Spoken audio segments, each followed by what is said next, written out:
जास्त वेळ न दवडता आजचा पहिला प्रश्न आपल्या समोर हा आहे. प्रश्न व्यवस्थित वाचायचा, चारही ऑप्शन्स व्यवस्थित वाचायचे, त्यानंतरच आपला आन्सर कमेंट बॉक्स मध्ये द्यायचा आहे. सर्वात पहिला प्रश्न म्हणतोय की the first day of pregnant womans LMP म्हणजे एक प्रेग्नेंट फिमेल आहे आणि तिचा लास्ट मेन्स्ट्रुअल पिरियड हा कधी होता? तर ऑक्टोबर 2023 म्हणजे 19 ऑक्टोबर 2023 रोजी होता. बर, what is her estimated date of delivery? की तिची एस्टिमेटेड डेट ऑफ डिलिव्हरी काय असणार आहे हे आपल्याला प्रश्नाने विचारलाय. मग थोडीशी चर्चा करून घेऊ आपण ईडीडी बद्दल. तुम्ही म्हणाल सर ही ईडीडी काय फंड आहे? ईडीडीचा अर्थ असतो मित्रांनो एक्सपेक्टेड डेट ऑफ डिलिव्हरी. म्हणजे एखादी स्त्री जर ती प्रेग्नेंट आहे आणि आपण एक अंदाजा लावतो की आजपासून जर तिचा लास्ट मेन्स्ट्रुअल पिरियड म्हणजे जिची LMP जर फॉर एक्झाम्पल इथे सांगितल्याप्रमाणे 19 ऑक्टोबर 2023 होती, तर ही फिमेल कधी डिलिव्हर होणार याचा असा अर्थ होतो. मग तुम्ही म्हणाल मित्रांनो एक्सपेक्टेड डेट ऑफ डिलिव्हरीचा फॉर्म्युला काय आहे? जर आपल्याला कॅल्क्युलेट करायचं आहे ईडीडी म्हणजे एक्सपेक्टेड डेट ऑफ डिलिव्हरी, काहीतरी फॉर्म्युला असेल. मी येईल का सांगतो. याचा जो फॉर्म्युला आहे त्याला आपण म्हणतो फर्स्ट डे ऑफ LMP म्हणजे लास्ट मेन्स्ट्रुअल पिरियडचा फर्स्ट डे प्लस आपण करतो ज्याला म्हणतो 9 मंथ्स आणि प्लस आपण करतो मित्रांनो 7 डेज.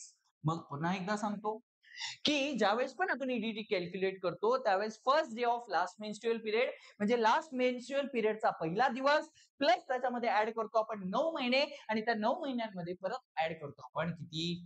सर 7 दिवस.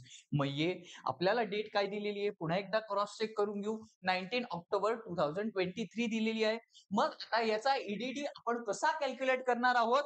मग याचा ईडीडी आपण कॅल्क्युलेट करणार आहोत. हे इकडे हे माझ्याकडे काय आहे की 19 ऑक्टोबर काय सांगितलंय 19 ऑक्टोबर 2023 फॉर्म्युला तुझ्या डोळ्यांसमोर आहे.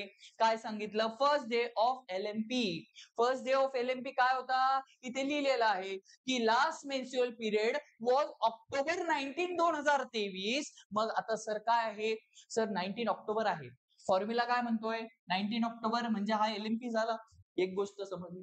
आता त्याच्यामध्ये ऍड करायचे आपल्याला सर्वात पहिले 7 डेज. आधी 9 मंथ जोडायचे नाहीत.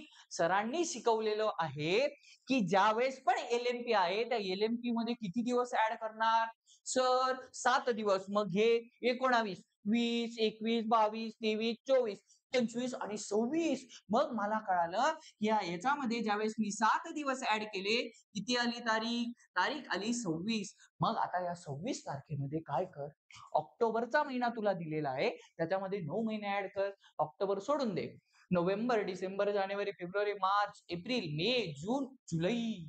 मग आता आन्सर तुझ्या समोर काय आलं? 26 जुलै. जर समजलं नसेल पुन्हा एकदा व्हिडिओ बघण्याचे कष्ट घे. 100 नाही 1001% समजणार आहे.